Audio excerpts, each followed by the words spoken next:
Welcome back to Business Balls and Banter, and today we're joined by the amazing Scott Allan. Thanks for doing this. Thank you. Thanks for on. having me. Yeah. Just take us back to the start in your journey. Who was the first person to put a football in front of you?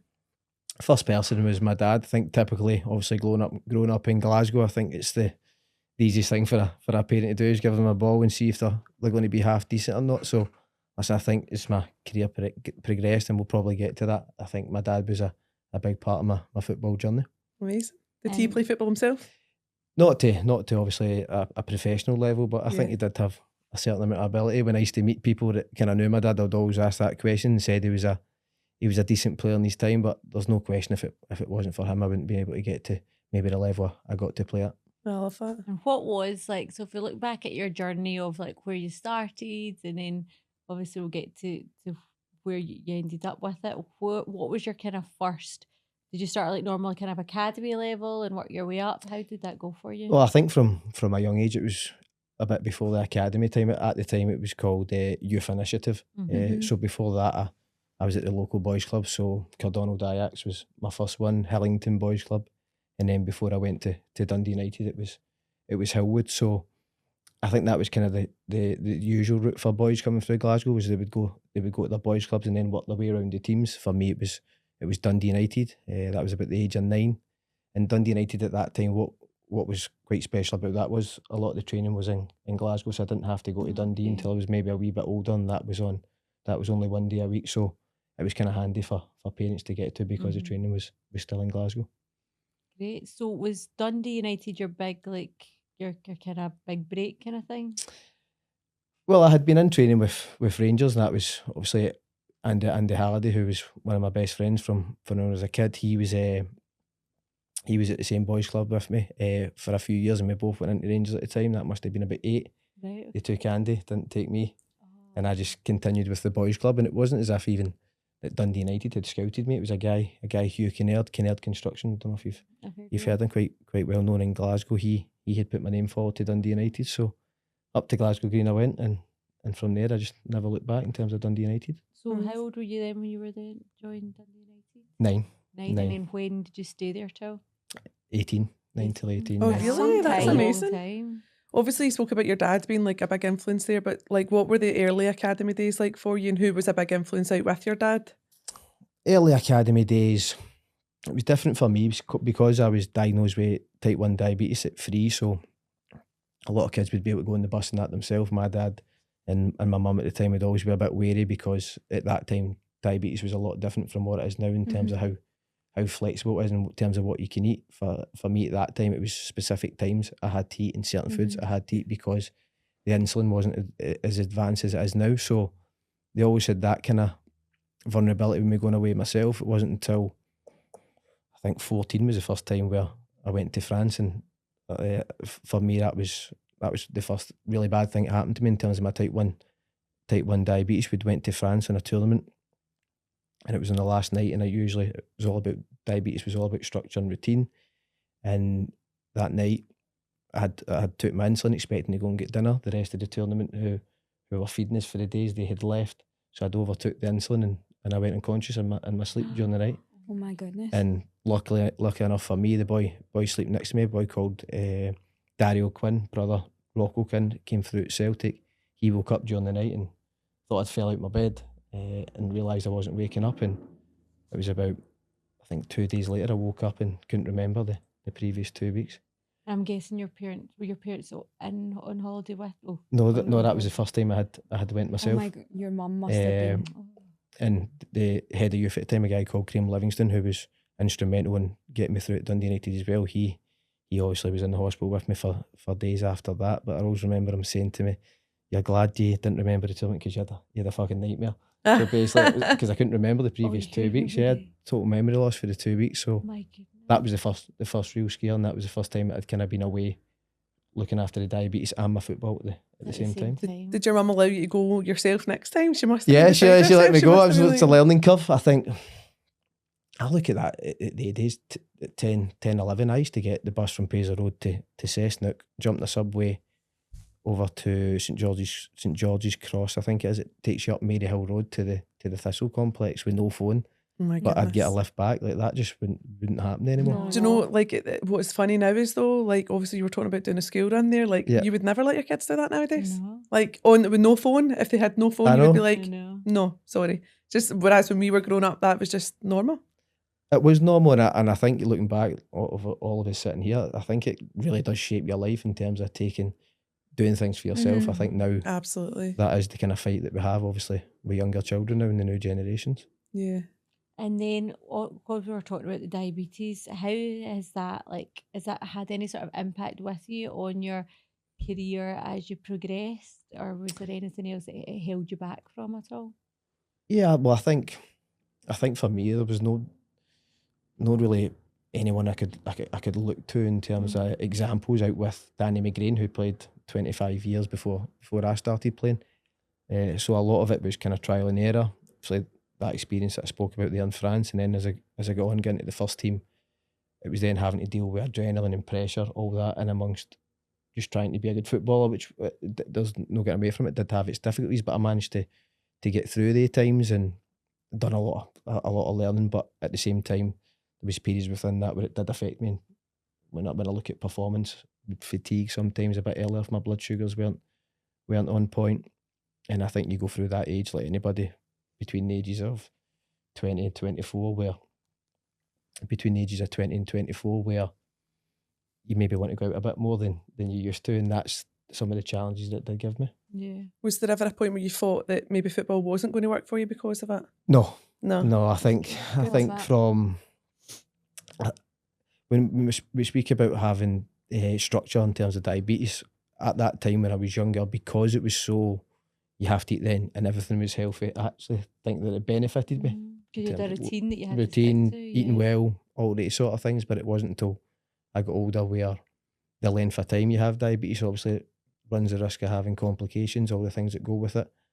But adding diabetes and what it does to your body through stress, adrenaline, having a bad game, having a good game, there's a lot of things mixed in there. So on a Saturday at 3 o'clock, a lot of guys were going to football games thinking about how I'm going to perform, whereas up until 3 o'clock, I'm just hoping my blood sugars are going to be at a decent level, so I know that when it gets to 75 minutes, I'm not going to be tired today, if that kind Yeah. of makes sense. Yeah. I think it's really good as well for it because you said there was no other players that you could look up to that had that and be able to say, oh, they've been successful except from that one. But it's actually so good for like young boys or girls that are coming through the now and they can look at you and you've managed to manage that really well and it's not held you back and you didn't put that as like a barrier for you, that they can look at that to think, well, if Scotty can do it, then like I could do it. So I think that's really good for other people as well. Yeah, I think for me that was the biggest thing. Is as soon as you have a bit of profile and you can then raise awareness in what it is like living with it, because you can do Yeah. it as long as you look after yourself. Yes, there is challenges. Yes, the length of time you have it does run the risk. Like, for me, I'm now on 31 years having diabetes, so naturally you do digress a little bit because that whole journey isn't plain sailing, as you can imagine. So after you were finished at Dundee United, what was next for you? Is that when you went to Celtic? No, so after so I'd got into Dundee United's first team. I played, I think, 6 games.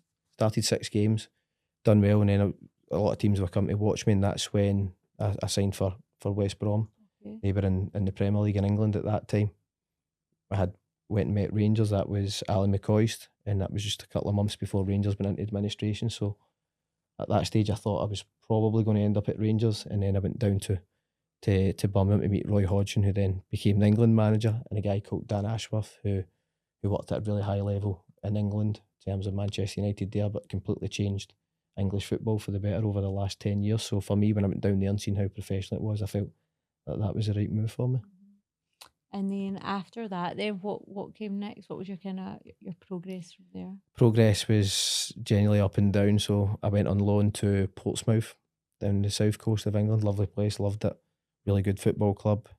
And then between there and 23, it was loan deals, just because that's what it was like in England. If you're not playing the first team, I was always one who wanted to go and play games, didn't really want to sit about. Roy Hodgson leaving after the first 6 months to then become England manager did. There's no question that kind of hampered my journey. Steve Clark then came in to West Brom at that time, and I probably wasn't his sort of player, so after that contract ran out, it was then back to Scotland and went back to Hibs. Hibs. So how long were you at Hibs for? A season. So I went back to Hibs, regained my form, bit of confidence after being let go from West Brom, and I was there for a year under Allan Stubbs. Signed some really good players, and within a year, the transfer speculation came again, and I think it was August that I then moved to Celtic. And was there not a lot of like controversy at that point in time? Because there was like lots of talk of you going to Rangers, wasn't there? And then you went to Celtic. What was there? Was that all right for you? Was there anything that kind of did any backlash on that at all? There was a lot of backlash. I think it was no secret that I'd grew up supporting Rangers as a kid. I think part of that, when we touch on what it was like as a kid, when I used to go to the York Hill Hospital and over in Partick West End area when I was young in primary school, like my dad would stop in at the West of Scotland cricket ground where Rangers used to train. I used to sit. That was like my wee treat for being off school and going to the children's hospital. So it's when you then get to an age where you've got a chance of maybe playing for Rangers and it doesn't quite work out. It was difficult at the time, but at the same time, the professional head comes on. Celtic was really well run club, playing in the league above Rangers at that time, playing in Europe, and that was, I think, then the footballer in you wants that sort of challenge. And what was it like? So you then go to Celtic, obviously, like one of the biggest clubs in Scotland, a lot of pressure. What was it like for you putting on the Celtic top, especially if you grew up being a Rangers supporter? I think you have who you support as a kid, but I think coming through at Dundee United, I played against Rangers and Celtic the whole way through. So once you're playing football, that's your job. You can the fan in you once you're playing that game doesn't really come out. I think you want to do well yourself. You want to do well for your teammates. So that was the case. And once I went to Celtic and met the players, the staff, I grew. I've made friends for life in there. So it was quite eye opening. Obviously, being a boy from Glasgow. Yes, I grew up supporting Rangers, then going playing for Celtic and understanding all the stuff that's kind of fed into you as a kid, and that it isn't actually like that when you get in the building. Yeah. Did your dad or your family ever put on that Celtic scarf to support you? No. He did come. They did come and support he you, came but just to the not games. that. Yeah. No, I appreciate that. That's He good did come to though. the games. You've played with some amazing clubs, obviously both Scotland and in England. But one thing I think might surprise people is you actually never had the call up for Scotland. Why do you think that is? Probably because Steve Clark got the Scotland job. He was the guy who released it. No, I think guys who have played for Scotland over the years, especially at that time, we played a certain way. My style probably wouldn't have. For me, I don't think it would have fit in at that moment in time. I think I can look back. A lot of that's on me, no question about that. But there was guys playing a lot more football, sometimes at a higher level than me at that time, who were in the Scotland squad, and a lot of it was over being picked on consistency. So I can understand that. But it was a frustration at the time because I felt there was moments maybe you could get the call up when you seen other guys were, but for me, I just think there was guys playing a lot more football, and sometimes at a higher level, and sometimes that's just how it works in football. You'd like to think there wasn't politics in it, but no, not even politics. I just think football sometimes it's that black and white where some guy fancies and some guy doesn't. I think that was maybe that was the case at that time. Yeah. And then thinking of you now and being a dad and your son plays, how are you as a parent with your son? Oh, interesting question. How am I like? I don't mean in general, I mean from playing football. When he's playing football? Yeah. Yeah, I think I'm a mixed bag if I'm honest. So Don't worry, we've got 3 mixed bags here. I think in terms of kids football, and when you understand the challenges that football has, because there's some kids who play football for fun, there's some kids who want to be serious about it. If you're serious about it, then you need to, I think it's important to let them understand how difficult it can be at times and why every training session counts. Always all the kind of things that when I look back at my career maybe stopped me playing at certain clubs, you try and put that in your son so he doesn't, if he was lucky enough to be good enough to be a footballer, then he's got that experience and you've kind of taught him the things that might not hold him back as he's older. But listen, it's like watching any game of football. I'm quite emotional watching football, so I maybe show it in different ways. But it is, I think, like any parent, you want your kid to do well. But more important for me, I think, was with the Scottish football thing. I do get joy seeing other kids who are not my children, who are really good football players as well, because it gives you that love back again, and Yeah. also that nostalgia of being a kid yourself. What age is your son? He's 10. Does he love it? He loves it, yeah, he loves it. And has he got that drive to be a footballer, or? Well, listen, he trains three nights a week, 2 games at a weekend. For me, it's still far too early to tell if one's going to be a footballer, especially at the age of 10. But I think traits are a really important thing. So, like you said, they're having drive, wanting to be better, applying yourself, consistency, all the certain things. We could sit here and talk about technical ability, but I think the traits are the ones that give you the best chance of chasing your dreams. Whether that works out or not, I don't know. Do you do it's a long one-to-ones journey. with them as well? Yeah, I can't be paying somebody one-to-ones to take my own son, can I? Well, we Lazy actually- parent that. Well, we were thinking that with Jessa, like our youngest, she's only 8, but Marty takes like both Hallie and Jessa's team.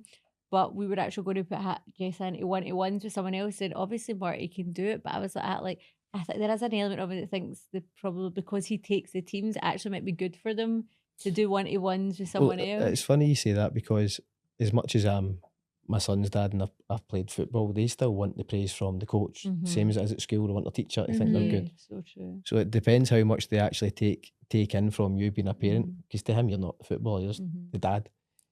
So I understand why people do it. They might get something different that you can't. You might think as a parent you kind of give that same message a lot of the time. Kids can then obviously switch off to it. So I'm not against it, but I haven't out my way to take him to another guy to coach him yet. And thinking of like the football life, so as you have progressed in a footballer, and then your after football stuff that you're doing as well, with your son, would you want that life for him? In terms of, like, because I think because the when you're challenges in- that it does has, yeah, the challenge and the fact that you're in the limelight a lot, so you can't really fuck up or do something wrong because it'll be in the front of the papers and like I've done all that as well. yeah. Yeah, I think for me, would I change it anything? Probably not. I think absolutely with football, you learn so much about yourself. You have to mature a lot earlier in different ways, not always other ways, but in a lot of ways. I left the house at 16, moved to Dundee, and that was me. I'd never been back to my mum's house. In terms of my son, and I look at the ups and downs, I think if you can get it right and you can learn from some of the mistakes I made, if he was lucky enough, very hard to find the highs in any other industry for me when you're playing in front of big crowds, scoring goals, winning games of football, especially if it's something that you've loved from a kid. That is obviously the end goal, to achieve that and play in front of the arenas and stadiums. It's very hard to find that in any other job for me. So see, when you were playing, did you ever have a backup plan? Did you ever think like, because obviously you're aware that like your career's not as long lasting as what it would have to be. What was your plan? But you don't think that when I remember all the older guys in the team telling me 18, it's a short career. Short career, I'm only 18. And it's not until you're older and you go, he was right, it was a short career. Yeah. And a lot of them say, don't buy this car, just get a nice wee car that you're not paying over. But when you're young, you just want to spend your money, look good, all the stuff that goes with it.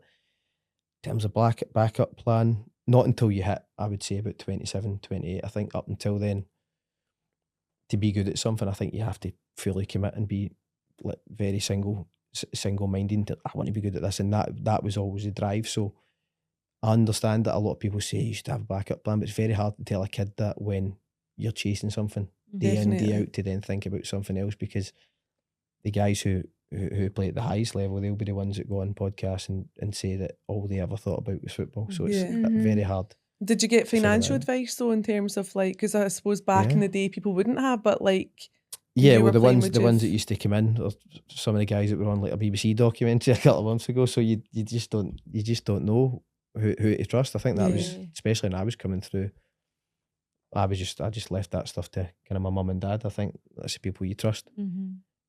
But not every kid has that sort of advice, so it's very difficult to kind of navigate through that. I think Liverpool have a very good way of doing it. I think they pay their kid a certain amount of wage for a certain age to keep some of it. Not many clubs are on that. So like, we that talk about level. this, that we were talking with Sai actually about it as well, how like when obviously career might end at like 35, you might take an injury or something, but it's having like putting your money away sensibly, or thinking of what your plan B could be, like, because what are you going to do after if you don't go into doing coaching or one-to-ones, or like, because Yeah. football's normally a lot of time all footballers know. So what else can they do after that is something maybe completely different? Like, there's the guy that's a hairdresser that was a footballer, stuff like that. I think that's so cool going into Yeah, there's quite a few. Yeah, Lee Miller. Lee Miller, he does that's barbering, right. yeah. Yeah. Listen, for me, I think when you go older, you naturally start to think about other things. I'm saying lucky. I've worked quite hard to that now, and I was finishing my career in the summer there that I could then step into things, whether it be media coaching, and the transition's been seamless in terms of that sort of way for me. So as much as I'm saying I always thought about football, naturally you do things in the background that then lead to Yeah. certain paths. And for me, this Yeah. year was about finding out what sort of niche and what sort of thing I enjoyed the most. And So what you- is that now? Between I kind of Media like the content. balance I've got just now Yeah. between media and coaching. I think you're getting different views on thinking about the overall picture, having to speak about guys who you maybe played football with, which can have its difficulties, and then obviously being in the changing room and round about coaches and players still keeps that wee bit of routine that you would maybe miss coming out of football straight away. You said there about so sports scene that you're I've on? done I've done so BBC, Sky, Clyde One, quite a lot of things already. So I'm trying my hand at a few things. Not good at all of them, but And still see how still you're saying learning.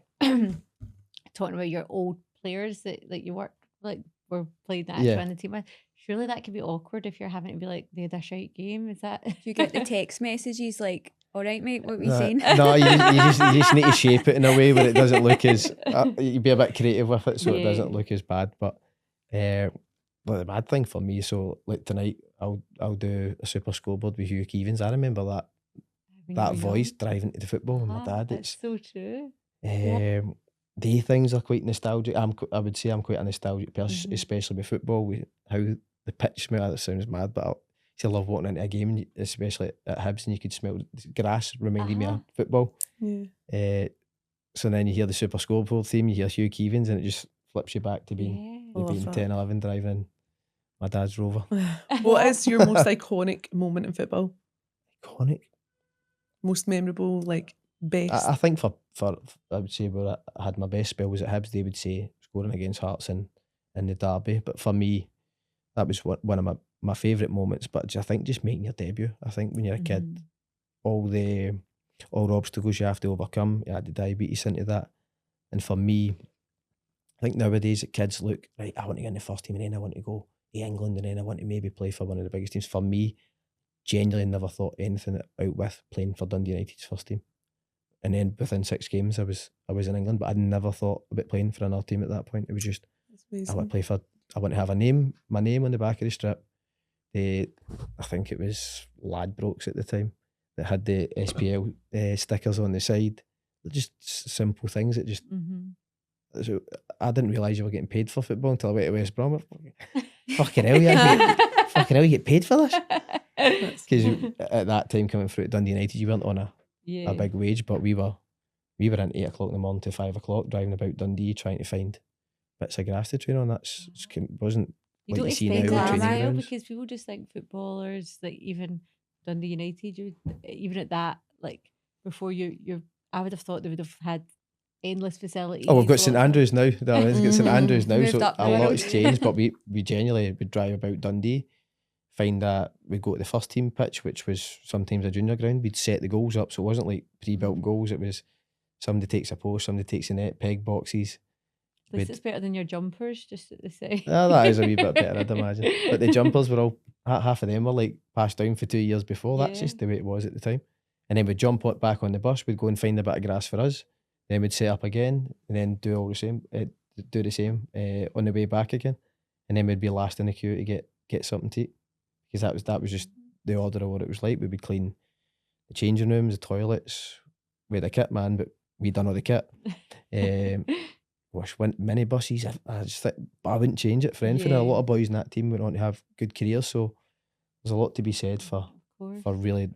You talk about football apprenticeships at the time. We really were in a apprenticeship. At the same time, there was 16 years living in the one house in Which Dundee. is That's 16 carnage. years. It was carnage. Was there That's house parents? allowed. Like, who was the house parents here? Two people called Caroline and Steve. They were there for the time, and then a guy Gogo as we got older. But how I honestly don't know how They must have been 16 so laid back. 16, needed to 17, be. 17 years Or they were just fed for drinking everybody. alcohol. Aye, I think that Constantly probably. function. When you actually think about it, especially at that age, where boys are, and especially football boys were boisterous. It was Wild. that was What was that incredible. like moving away so young, and then like being surrounded by like your parents are obviously not there, and then you're just like put into like adult life at such a young age. What was it like? I Well, think you're when you're smiling, 16, so you must you're have- just like Loving life. I'm out of there. I'm actually a man now. But still getting your dinners cooked for you and Still getting getting your your washing dinners done. and still getting the megabus down the road. Like making every penny work at that time. No, I think as much as I'm saying about 16, 17 years in the house, it was like a close knit like family. So as much as you're away from your parents, if you ask any kid that you can go and play football every day at 16, They're jumping. and you're all going back after it, Mhm. yeah, and then we used to all sit and watch the games, all that sort of stuff. So I loved that time. To be honest, it was some of the boys who got contracts that time did struggle with it, because at that time it was very boisterous. But I loved it. I wouldn't change any of that upbringing for anything. I didn't even know that was a thing that like happened. Like, but I think that's amazing. You, Like, you still get host families and all that now, though. It's Yeah, quite but it common, used but to, it's I not. think most clubs it was like one or two people. We were genuinely house of 16 years 16. that's amazing. fighting over Muller crunch corners. That Was who's that taking my person's Miller corner? house? Was that their house? That they No, were so it was hosting, or like- was that an employed role for it's them? in a place called Perth Road in Dundee, which is a nice area. It was like an old folks home. Right, okay. Definitely ghosts in it. Oh, I can man. imagine. Telly used to go off, and And I bet it you was told cold like, and ghost that. stories Aye, and we did everything. that. I love that. That is so good though at that age. Like, that's amazing. And then you flip that and you go to West Brom, and then you're just in a flat yourself. Yeah. So it was if you look Lonely. at terms of round about a lot of boys from Glasgow and Scotland who were very much like myself, then straight into a first team in a Premier League club where they have completely different lives from what boys were living up in Dundee. What age were you then when you That was done 18. That was 18? 18, yeah. That must have been so hard to transition. It was. I had a boy obviously from Scotland at the time. He was he was about 4 years older than me. Graham Dorrans. He did look after me. I used to go to him and his wife's house for Sunday roast. But all the other times, there's still a lot of time yourself, especially living in Birmingham, which no question at that time I did find difficult. But then you go on loan again to Portsmouth 4 months later, and I stayed in a hotel till I think that was the end of January to May. Stayed in a hotel in Portsmouth with a few other players. So then I had to kind of The gang back lads. together again. Yeah. But that's actually such a young age though, because I always say to myself like, oh, like I moved out when I was 17. I thought that was like wow, but like that story where you're actual 16 moving out with a bunch of boys, and then at 18 moving away really yourself, and then that's a lot at that age. Like, so that's But I think in terms of the industry in football, it just moves so fast that you just kind of move Flies with by. it. Aye. You just That- kind of move with Is it. that because for me that's not a normal progression like quite quickly, because you said 6 first team, you played 6 first 6 team games, games, yeah. and then you were just straight down to England. Straight down to England, yeah. That must, you at some capacity you must have been like, oh, I've made it, like this is it, I'm settling in Aye, when I checked my England. bank at the end of the month, that's what I'm saying. That I went from on a relatively, well, it was a low wage salary. at Dundee United, and as I Flashing the said to you, I cash. had never really thought. I remember the first time I went to get paid off West Brom and looked at my bank. As I said, I went, "Fuck, I'm actually getting paid for this. This is unbelievable." my life is going to be phenomenal. But I now. hadn't thought about that up until Yeah. that moment. I know nowadays you watch documentary kids are taught about wanting to buy my mum a G-Wagon. I genuinely just wanted to get to play a first team game in front of stadiums and have my name on the back of a top to make me look like a real Yeah. footballer. Oh, that's so good. Did you buy your mum a G-Wagon? I know it wasn't No, you I that said did not, that. no. shouldn't have took that anyway. So I obviously know you from EKFC. So you're the first team coach now. And how's that been going for you? Really, I've actually really been enjoying it. I think for me, coming into a new environment, it's like coming away from playing and still being able to be around the players. I think when you're the coach, you can still be a bit friendlier than Yeah. the manager that has to be. So that's been nice for me. And obviously coming into a club who's been quite successful the last few seasons. I wanted to be a part of that.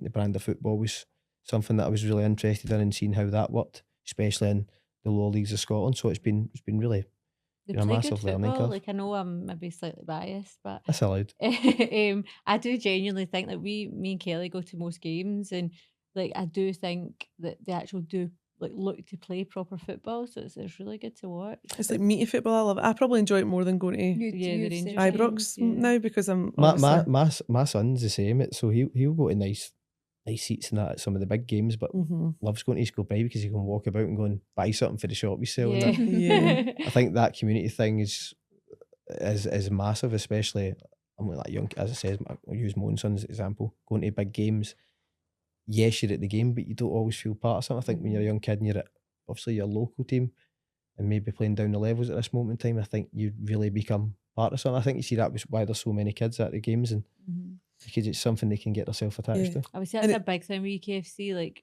my kids are the same. Like so, even for Hallie's birthday, she wanted to go to an EKFC game and like, take her friends. I was like, okay, it's cheap for me. So it's Aye. exciting as well because you can see them like getting better and going up and play against harder teams, and like so it's like exciting that you're going through that journey with them. Whereas Mhm. like the expectation of following the bigger teams in Scotland is that you're going to go to a game and win, and you don't, like that's horrendous. Mhm. Like that expectation's there. Whereas What big the- games do you go to in Scotland? What teams? well, none right now. To be fair, none this season. That's for sure. And can you ever imagine yourself doing the management role? Yeah, I think so. I think anyone who steps out into the coaching world, I think you do have ambitions to down the line be a manager. But I think for me, this was a big season. Obviously, the seasons to follow was just about learning and seeing how things work and looking at football from an overview of the whole group instead of when you're a player. It's very much focusing on individual performance and how football affects you. So for me at this moment, I'm happy in what I'm doing. And if you think of like if you were later down the line to get into management and your experience with managers, is there any manager that you look at in particular and think if I was to be a manager, that's the kind of manager I would want to be?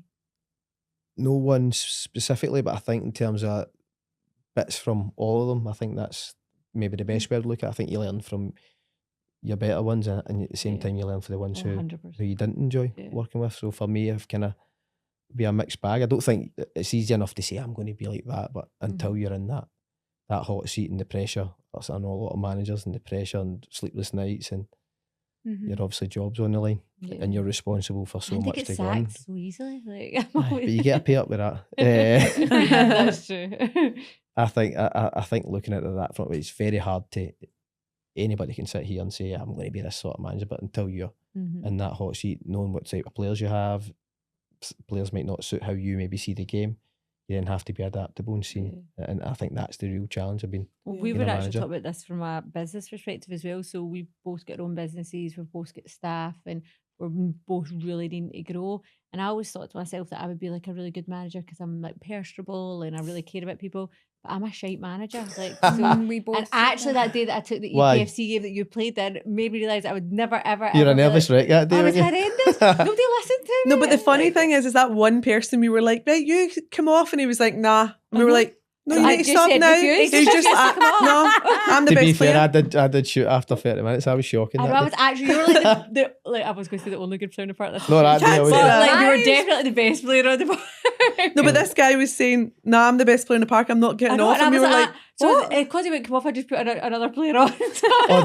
I was gone by that point. But as in like management in general, like I realise that I don't think I'm a good manager. So we're recruiting now, and I've had to say to Marty, like, you need to step in and do the management role. But I thought I would be really good at it because I feel like I had all the skills, and I've learned so much from lots of different managers. So what specific things about management do you not I'm a pure wetty when it comes to like pulling people up for stuff because I don't interesting? like to like probably like Confrontation? offend people. Well, I'm okay with confrontation. But I just don't like hurting people. Oh, she's like, no, you're straight at that. But like I don't like hurting people's feelings, or like I feel like if people have got But does that not then just lead to being a different management approach I don't know, and maybe- using these skills to kind of shape around that? Because I think But I think I just especially beat in a- around the bush instead of being like, right, you can do this. I'll go, oh, maybe, like, and then I'm fuck. aye, but see, at the same time, not everybody responds to people. I know.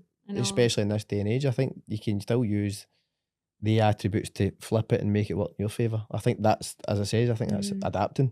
Definitely. And I think a difficult thing about managing people is that everybody, like you're saying, everybody learns differently and everybody likes different approaches. I prefer someone to be direct with me.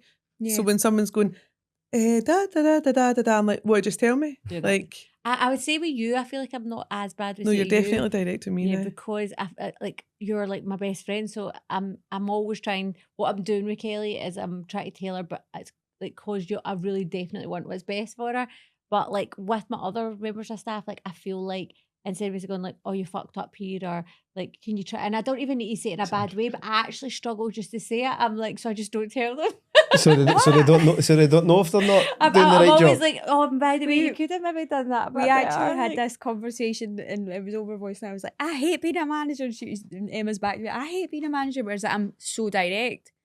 But then I feel bad for it after it and I'm like, this is just because I'm experienced. Oh, so you get the guilt after it? Then I've got the guilt after it and then I'm like, Do you text them? Can we have a chat? And then they're like, it was fine. Like, you said what you said, I've fixed it, everything else. Like, we don't need to worry about it. And I'm like, I'm just really sorry about that. Yeah, Like, I worry far too much. See, if I say something, I think I've offended someone or hurt their feelings or anything, like I can't sleep at night. Like I'm like, oh my goodness, I've really hurt that person's I think it's funny that you say that though, and you think that you maybe need to be more direct to be a manager. Whereas if I say to you, I think I could be a good manager, you're like, no. Whereas I am very direct. No, but I'm also like aware of people's feelings. Why don't you be a management team then? Yeah, you're right. Yeah. Kelly's like, yeah, promotion. Thinking of like what's next for you then. So you're doing your media, you've got your coaching stuff with EKFC. If you're looking ahead, what would you say you would like to be next for you? Well, I'm just into this first year. I'm Oh, not. no, I'm trying to live in the moment. I think further. Just I think a question here. Like I said, I don't think a lot of people you hear all over TikTok about goals and at this time I want to be here. I wouldn't say I'm really like that as a person. So I'll take this year. That was always my thinking about this year. Do a bit of everything and see what my niche is. To be fair, I was on a podcast yesterday. The guy said to, "What's your plan? Like your plan, your goals?" I was like, have you ever planned long term? Nah, like I don't. Like, my It's plan was. interesting, isn't it? Mine's is 3 He months. said to me, "What You plan is 3 months? 3 months. That's what I do yeah. now is for 3 months' time. But mine wasn't even. He said to me, so you must have something. I was like, honestly, if I was to tell you my true goal, it's to try and have more work-life balance, and I work like insane hours. And like instead of like being like growth and that, I was like, I want to be able to work 9 to 5. Like that is actually my goal. Like, which it does You'll not sound do really that. boring. Like my goal is to actually work less. Work-life balance. Yeah. You hear that all the time as well. It's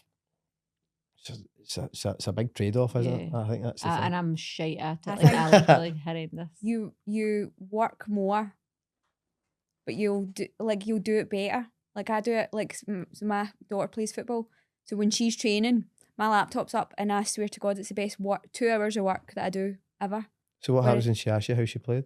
No, we're not allowed to go. No, the games I go to. I'm at the games. You best believe I'm at the games. The training, Soccer mum. parents aren't allowed to go. Yeah. No, Which is good, we're all 'cause I was in soccer the car mums, anyway. but like the training, yeah, I work during training. Aye. So see when the girls are playing, are you going mad at the side and that? Mm-hmm. I probably don't go mad. Like I just sit with, like I'm one of the mums that takes like the pull out chairs and the blankets and the like cups of coffee. The Bovril. So I love watching the games, but it's funny because, and I don't know if it's you've got a wee boy. Yeah. And listen, and like I say, I love football, but I love football because I seen that my kids got into football, and that's where that love of it came from. So I've got a wee girl who's 15 and my wee boy who's 13. To think about that there. And my wee girl plays, and I love watching her because she's so feisty and she's just a brilliant person to watch. And I'm biased, obviously, because I'm her mum. Yeah. And then there's my wee boy, and I'm like, almost like he gets tackled, and I'm like, what are you doing? Like all of that, and I'm thinking he's 13, like at the side. But then, I know, but that's just your natural. Yeah. oh, instinct. but that's the buzz of it. Like, see the before, like I think Sai was talking about this as well. Like that drive to the match, the after it, the thoughts, the everything, like their frustrations, their celebrations. I'm like, oh, Yeah. I just love it. Oh, there's nothing better when they play well. Yeah.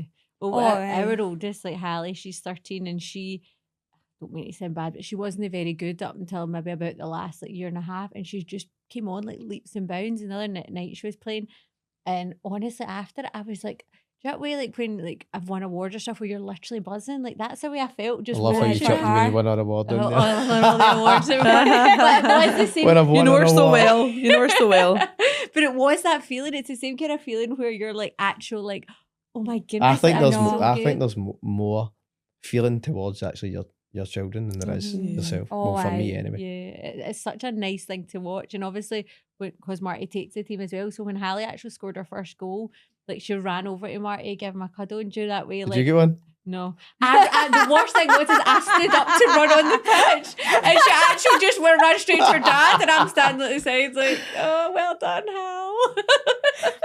I like that though. That's our thing with our dad, isn't it? Yeah, So that's, she pure looks up like our dad's our hero, like everything she does in life is. And I'm like, hi, I love you too. She's like, I just Remember love my me? dad. You came out of me. Scott, yes. if you could be on one reality TV show, what would it be?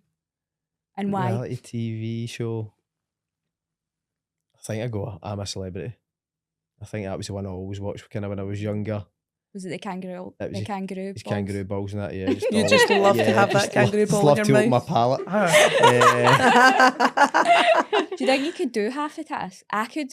Like, I actually don't know. I don't like insects and that know. running about me. You've been buried and all that and they've all been poured over you. But at the same time, I think once you know that cameras are watching you, Mhm. that wee they're bit not of- going to have a spider that's literally going to bite you and eat you, sure. I know, but the ones... Yeah, but could you see, chew a the one where kangaroo you're ball? under, see, the one you're under the ground and the rats and all that are coming out of that. I think I'd that be would fine with that. horrendous. What about jumping out the plane? no. Nah, I couldn't do that. I don't know what I'd like it to is do getting that. older. I used to, like, see when you were younger, you used to do no fear with anything. See, getting older, I'm like, even literally That's so true. anything that, like, with heights, even going up ladders and stuff like that. Oh, Me I and think it's Marty- worse when you become a parent. That's Yeah. that's Yeah. Do what you I think think that's what it is? Aye. Yeah.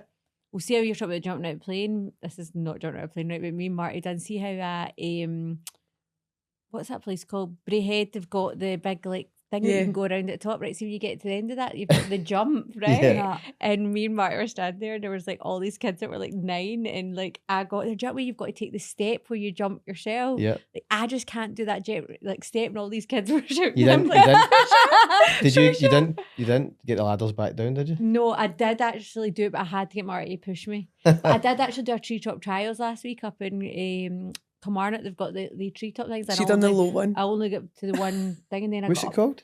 I can't remember what it's called. Treetop. That's why you asked her again. You asked her again because she can't say it. Treetop trials. But it was you do the first one and then it goes harder and harder. And I did the first one, I got to the start of the second one, then I got to the top and I had to get the person to take me down. My 13-year-old completed it all and I'm like, I can't do it know. anymore. Emma, you Take me actually never down. said this. I was like, how was it? And you were like, yeah, good. Yeah, because I was embarrassed. And about then it. now you've just like I outed know. yourself. I love that. Have you not Emma, seen go the Highland swing? No, what's that? Have you seen that, Marty? Have you done I feel it? like oh yeah, up No. at Pitlochry. And they hang you off the bridge and No Yeah. have you seen that? Yeah, Is no, that that not what the Highland Craig Fling where you do bungee jump off. I've Pitlochry? went X-rated the Highland swinging. Wait a minute, he's doing it with somebody. Aye, that's in Pitlochry. I done that for Craig's 30th. Like jump. Did you actually do it? No, as in I Aw. went. Happy birthday! You're going to do a bungee jump. Oh. I'm flinging you off a Oh, bridge. did he do it? Yeah, Did he like it? yeah, he did like it. Oh. Don't anybody ever buy me a bungee jump for my birthday. No, I'll not anything with appreciate it. heights. Like I remember I went on. It was like see the water parks. I hate water. I go every time. I hate the height. Everything. So you see the mini one, the U shaped one. You Mhm. actually go down up the other side and back down. I got up to top and I was like, my wee boy sitting in front of me. I was like, oh no, can't do it. Sitting right there, and they were like, no, it's fine. I was like, I'm coming off, and she was like, right, okay, take your feet down, and it literally took my foot down. She went, boom, get down, I Oh, I went. love I was that. like, oh But did you see once you done it? Were you glad you done it? my god, no, Oh really? no, absolutely not. Like anything, Just relief speed, you're still alive. height, everything. Oh, No. aye. We've spoke about this before. Like, put what you would do to like put yourself out your comfort zone. Is there anything you would do that? Would do Good that? question. For me, comfort zone. I think it would be like these sort of challenges, jumping out Jumping in planes, the plane. all these sort of things. But there's a bit of risk involved. Yeah. It's Yeah. the adrenaline with it, isn't it? And like we've touched on, like I think, I don't even know if it would be adrenaline. It genuinely would just be Fear. Shit your fear hand. and relief at the end of it. yeah, Genuinely. Emma, you would shit I yourself. know to that's death. actually I swear I would actually be scared that I physically shat myself in the air. Everything that Emma does is like, oh, I need to go in and accept an award. I might shit myself. No, it's not my favourite ever. What if I shit myself? Like, I don't know why I'm shitting myself. But every night I think, is like, what if I walk upstairs and then what if I shit myself? We'll put two and two together and it? why you think she might worry about that. Yeah, I know. That's exactly Yes, what, guys. Just kidding. All right, so to end on that, Emma shits herself. Right, If you've enjoyed this episode of Business Balls and Banter, then please like and subscribe on YouTube. And don't forget to leave a 5-star review on Spotify. Bye. Got a bad streak of my